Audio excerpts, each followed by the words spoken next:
Class 9th का जो ये वाला क्वेश्चन है, क्वेश्चन नंबर 3, उसे ज़रा ध्यान से देखेंगे बच्चे किस तरह से करना है।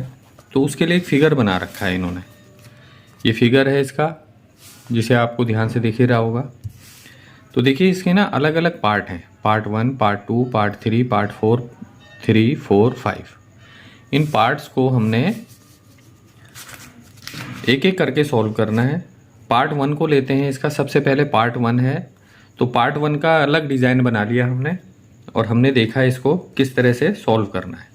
तो पार्ट 1 में ये जो बना हुआ है स्ट्रक्चर 5, 5 और नीचे वाला 1, तो इसको हमने 3 साइडें मान लिया। ए साइड 5 है, बी साइड 5 है और सी साइड 1 है। इसके बाद एस निकाल दिया, ए प्लस बी प्लस सी अपॉन 2, तीनों साइडों को यहाँ लिखा, अपॉन 2 कर दिया, 11/2 आ गया, 5.5 आ गया हमारा एस। हेरोन का फार्मूला का यूज़ करेंगे। यूजिंग हेरोन फार्मूला, हेरोन सूत्र के अनुसार अंडर रूट में डाला एस, एस माइनस ए, एस माइनस बी और एस माइनस सी। एस की जगह मैंने क्या लिख दिया 5.5, 5.5 माइनस 5, 5.5 माइनस 5, 5.5 माइनस 1।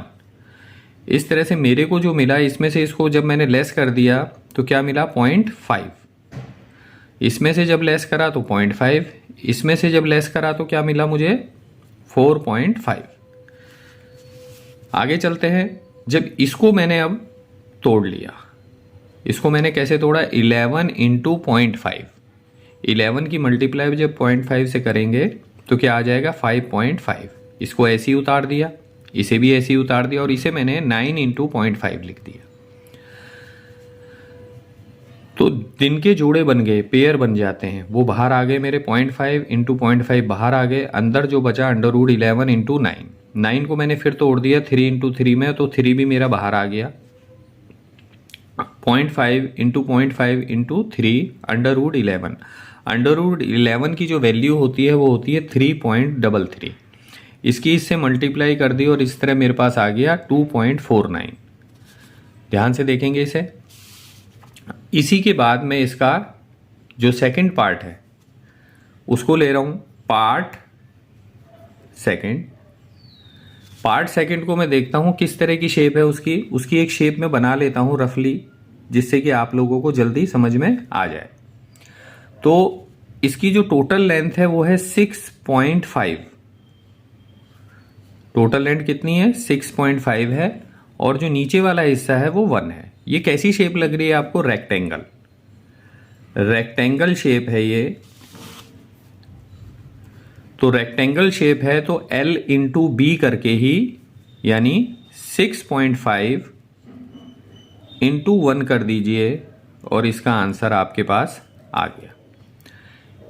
देख रहे हैं आप ध्यान से, हर एक का अलग अलग जो है फिगर बना लीजिए। पार्ट 3 को हम यहां पे देखते हैं।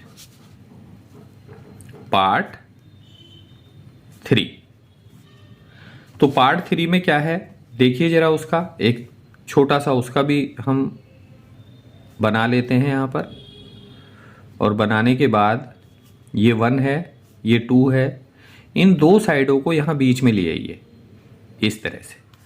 अब हमें क्या दिख रहा है देखिए, ये भी 1 हो गया, ये भी 1, ये भी 1, ये गिवन है। तो ये वाला पार्ट कितना हो गया 1 और इधर वाला भी 1। अब हम देखेंगे कि ये 3 इक्विलेटरल ट्रायंगल बन रहे हैं। देखिए फर्स्ट, सेकंड, थर्ड, ये तीनों इक्विलेटरल ट्रायंगल बन रहे हैं। तो हम किसी भी एक ट्रायंगल को यहां पे अगर सॉल्व कर लेते हैं तो हमारे को उसका आंसर मिल जाएगा। तो देखिए फार्मूला क्या लगना है, 3 इक्विलेटरल ट्रायंगल है इसके, तो 3 इंटू इक्विलेटरल ट्रायंगल का फार्मूला होता है एरिया निकालने का अंडर रूट 3/4 ए की स्क्वायर। ये 3 इक्विलेटरल ट्रायंगल है इसलिए 3 लगा दिया। ये इक्विलेटरल ट्रायंगल का एरिया निकालने का फार्मूला है अंडर रूट 3/4 ए की स्क्वायर। तो 3 की जगह तो 3 ही रहा।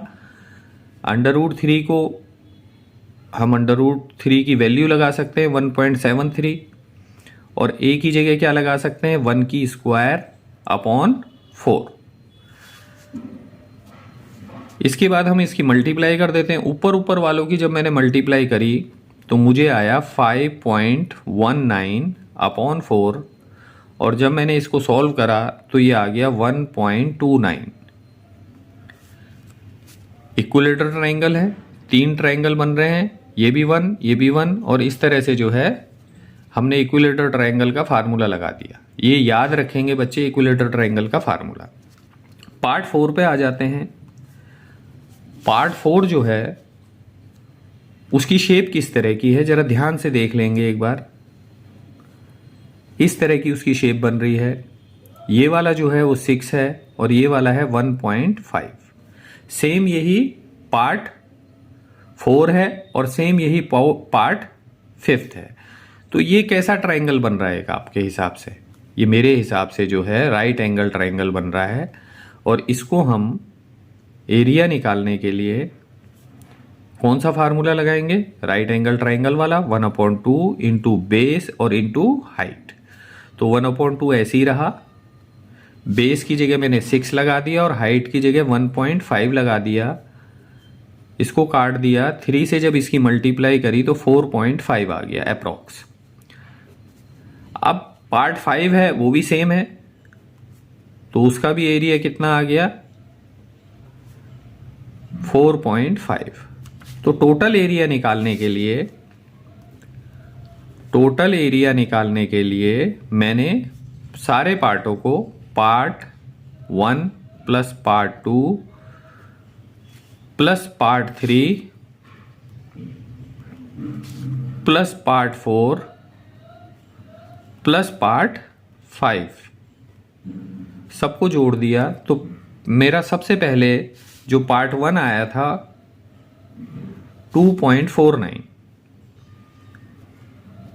उसके बाद मेरा सेकंड पार्ट आया था 6.5, थर्ड पार्ट आया था मेरा 1.29, प्लस फोर्थ और फिफ्थ पार्ट जो है मेरे इक्वली आए थे। इन सबको बच्चों जोड़ देना है। आप एक रफ पेपर ले सकते हैं इन सबको जोड़ने के लिए। 2.49, 6.5, ये भी मैं आपको सिखा दूं किस तरह से जोड़ते हैं। 2.49 पॉइंट के नीचे पॉइंट आएगा, 6.5, 1.29, ये जोड़ना भी सीख लीजिए। बहुत से बच्चे इसमें भी जो है कंफ्यूज हो जाते हैं। 4.5, पीछे वाले पीछे रहने दीजिए। कई बच्चे मेरे को ये सवाल करते हैं कि सर ये जोड़ना सिखा दीजिए, तो आज ये भी 9 और 9 8 हो गया, 18, 1 कैरी आ गया।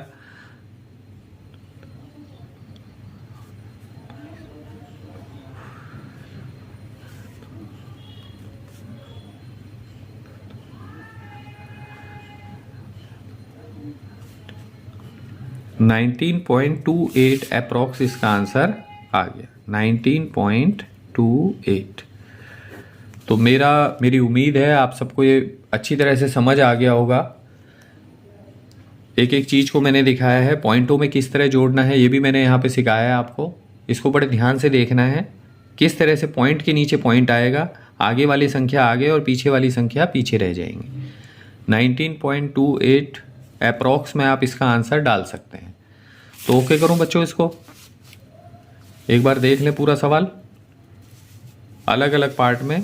इसको इसी तरह से आपको करना है। अगली वीडियो में फिर मिलते हैं आपसे।